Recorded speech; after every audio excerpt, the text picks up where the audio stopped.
আর জান্নাতীদের 120 কাতার হবে। কত কাতার? 120 কাতার। তার মধ্যে 80 কাতার হবে উম্মতে মুহাম্মাদি, বলেন সুবহানাল্লাহ। আর এই উম্মতে মুহাম্মাদির মধ্যে আরো 70,000 স্পেশাল মানুষ আছে। কত হাজার? যারা বিনা হিসেবে বিনা আযাবে ডাইরেক্ট জান্নাতে যাবে ইনশাআল্লাহ। বলে দিব তারা কারা? 70,000।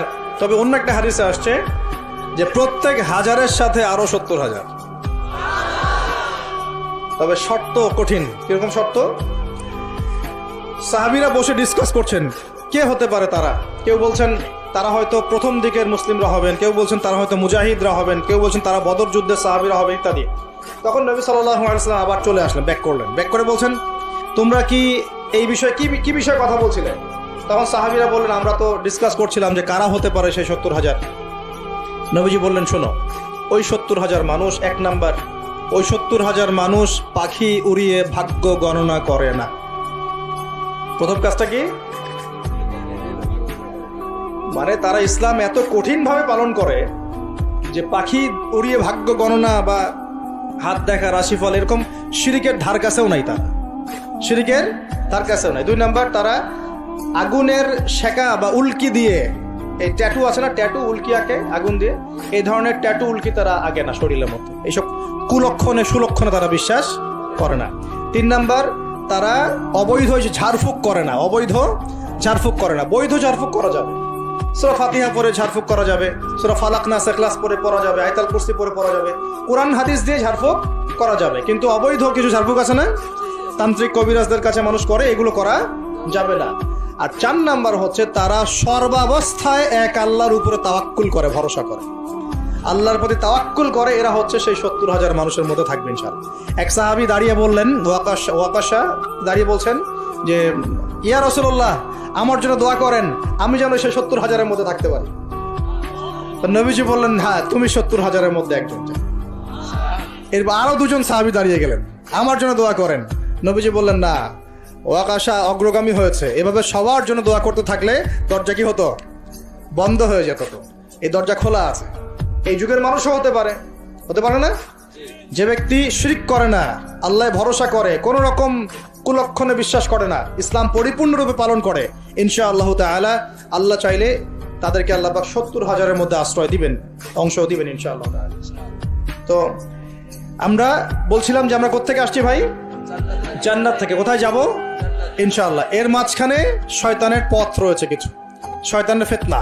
কি ফিতনা? শয়তান চায়, শয়তান কিন্তু ওয়াদা করে আসছে, চ্যালেঞ্জ করে আসছে আল্লাহর কাছে। কি করছে? চ্যালেঞ্জ। শয়তান কি চ্যালেঞ্জ করছে জানেন? শয়তান চ্যালেঞ্জ করছে যে রব্বি, শয়তান বলছে রব্বি মানে হে আমার রব। শয়তান কিন্তু আস্তিক, শয়তান কিন্তু আল্লাহকে বিশ্বাস করে। সে বলছে রব্বি, হে আমার রব, আনজিরনি, আমাকে অবকাশ দিন, ইলা ইয়াউমি ইউবআসুন, কিয়ামত দিবস পর্যন্ত অবকাশ দিন। আল্লাহ বলছেন ফাইন্নাকা মিনাল মুনজারিন, যাও, তোমাকে অবকাশ দেওয়া হলো। কিয়ামত পর্যন্ত সময় আল্লাহর কাছে এমন বড় কিছু নয়, খুব সামান্য। এবার সে বলছে রব্বি ফাবিমা আগওয়াইতানি, হে আল্লাহ, যে আদমের জন্য আজকে আমাকে জান্নাত থেকে বের করে দেয়া হলো সিজদা না করার কারণে, লা আকুদান্না লাহু সিরাতাকাল মুস্তাকিম, ওই আদমকে জাহান্নামে নেয়ার জন্য আমি সরল পথে ওত পেতে বসে থাকবো। বসে থাকে না শয়তান? সুম্মা লাআতিয়ান্না মিন বাইনি আইদিহিম, খুব ভালো করে জায়গাটা বোঝেন প্রিয় ভাইরা। শয়তান চ্যালেঞ্জ করে বলছে সুম্মা, এর পরে আমি আসব আদম সন্তানের সামন থেকে। কোত্থেকে? এই সামন থেকে মানে অর্থ হচ্ছে দুনিয়া, মানে আপনাকে দুনিয়ার সমস্ত ফিতনা এসে প্রলুব্ধ করে রাখবে। কারণ দুনিয়া চোখের সামনে দেখা যায় না, দেখা যায় দুনিয়ার অভাবের ধোকা দিবে, বেকারত্বের ধোকা দিবে, হতাশা, এইটা সেইটা, স্বামী স্ত্রীর ফিতনা, পরিবারের ফিতনা, সামাজিক ফিতনা, আপনাকে দুনিয়ার এই ফিতনা এসে ব্যস্ত রাখবে, রাখে না? এটা হচ্ছে সামন থেকে আসা। ওয়ামিন খালফিহিম, পিছন থেকে আসবো। পিছন থেকে মানে আপনাকে পরকাল সম্পর্কে হতাশ করে দিবে এবং পরকাল সম্পর্কে আপনাকে কুধারণা সৃষ্টি করবে এবং পরকাল সম্পর্কে আপনার মধ্যে একটা গাফিলতি সৃষ্টি করে দিবে যে পরকাল না, পরে দেখা যাবে। হ্যাঁ, পিছনে কি আছে? পরকাল না? তো পিছনটা পরকাল। তো পরকাল আসবে যখন, তখন দেখা যাবে।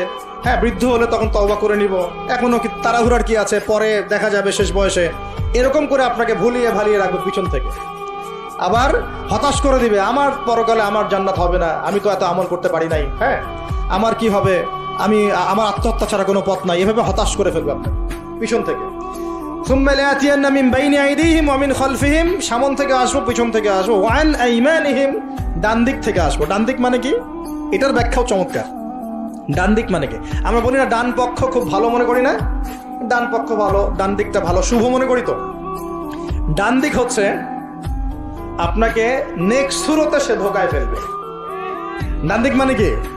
নেক্সট সুরতে ধোকায় ফেলবে। মনে করেন ডান দিক মানে ভালো, মানে আপনি নামাজ পড়ছেন কিন্তু নামাজের মধ্যে শিরক ঢুকাই দিন, মানুষ দেখতেছে ভালো করে নামাজ পড়ে, নামাজ যাকাত দিচ্ছেন, দান সৎকা করছেন, মনের মধ্যে রিয়া ঢুকাই দেবে, ভালো কাজই তো করছে, ঠিক আছে? মানে হ্যাঁ, এটাও ঠিক। ওই যে হালাল প্রেমের দিকে উদ্বুদ্ধ করার চেষ্টা করি, নেক্সট সুরতে ধোকা, নেক্সট সুরতে। হ্যাঁ, নেক্সট মানে আলেম হয়েছে মানুষ, সবাই একদম বড় বক্তা আলেম সব বলছে, মনের মধ্যে অহংকার, নেক্সট সুরতে ধোকা, ঠিক আছে? বা মনে হচ্ছে যে এক ভাইয়ের গীবত তহমত সমালোচনা করাকে সে দিনের পথে সংগ্রাম মনে করছে, নেক্সট সুরতে ধোকা। হ্যাঁ, এক ভাইয়ের সমালোচনা করা, গীবত করা, তার চরিত্র উদ্ধার করে ফেলা, এটাকে সে মনে করছে যে দিনের জন্যই করছে, ঠিক আছে? নেক্সট সুরতে ধোকা, নেক্সট সুরতে, ডান দিক থেকে মানে কি? নেক্সট সুরতে আপনাকে ধোকায় ফেলে দিবে, ফেলছে না? ফেলছে। কিন্তু এটা কিন্তু ডেঞ্জারাস। এটা কাদের জন্য? এটা আবেদ মানুষদের জন্যই, যারা আল্লাহকে মানে, রাসূলকে মানে, চেষ্টা করে দিনের পথে চলার জন্য, এদেরকে সে ডান দিক থেকে আসবে আর কি। মানে আমাদের ক্ষেত্রে আল্লাহ পাক হেফাজত করুন বলি আমি। আর চতুর্থটা হলো ওয়ান শামাইলিহিম, ওদের বাম দিক থেকে আসবে। এটা কেমন? এটা হচ্ছে ফাসেক জালেম শ্রেণীর মানুষ যারা, তাদের সামনে মদ, জুয়া, জেনা সবকিছু উন্মুক্ত করে দিবে, এগুলোর পিছনে ছোট এক। এইভাবে চতুর্দিক থেকে শয়তান আসবে এবং বলবে, আল্লাহকে বলেছে ওয়ালা তাজিদু আকসারহুম শাকিরিন, আল্লাহ আপনি বেশিরভাগ আদম সন্তানকেই শুকরগুজার পাবেন না। এটা কি বাস্তব না? এখন বেশিরভাগ মুসলিম নামাজ পড়ে না? পড়ে না? বেশিরভাগ মুসলিম যাকাত দেয় কি দেয় না? রমজান মাস আসছে দেখবেন বেশিরভাগই অনেকেই রোজা রাখবে না, আছে না? রমজান মাসে মানুষ বেপরদায় চলছে না? রোজা রেখেও মানুষ মাপে কম দিবে না? নামাজ পড়েও সুদ খাচ্ছে না? মানে বেশিরভাগ মানুষ কিন্তু সত্যি সত্যি আল্লাহর পথে নাই। এই পৃথিবীতে বেশিরভাগ মানুষ বলছে আল্লাহর সন্তান আছে, নাউজুবিল্লাহ। খ্রিস্টানরা বলছে না আল্লাহর সন্তান আছে? তো বেশিরভাগ মানুষকে আমি পথভ্রষ্ট করে ছাড়বো, শয়তান কিন্তু বলে গেছে, এবং সেটা কিন্তু বাস্তব হচ্ছেও। আল্লাহ পাক অন্য সূরায় বলেছেন ওয়াকালিলুম মিন ইবাদিয়াশ শাকুর, আমার শুকরগুজার বান্দা খুব কম হবে। কি হবে? কম হবে। হাদিসের মধ্যেও আসছে যে তোমরা ৭৩ দলে ভাগ হয়ে যাবে। কত দল?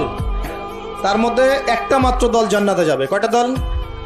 মা আনা আলাইহি ওয়া আসহাবি, আমি যার উপরে আছি, আমার সাহাবীরা যার উপরে আছেন। তো বুঝতে পারছি যে জাহান্নামে বেশিরভাগ মানুষই যাবে, অল্প মানুষই জান্নাতে যাবে। তবে জান্নাতীদের মধ্যে বেশিরভাগ হবে উম্মতে মুহাম্মাদের মতে ইনশাআল্লাহ তাআলা।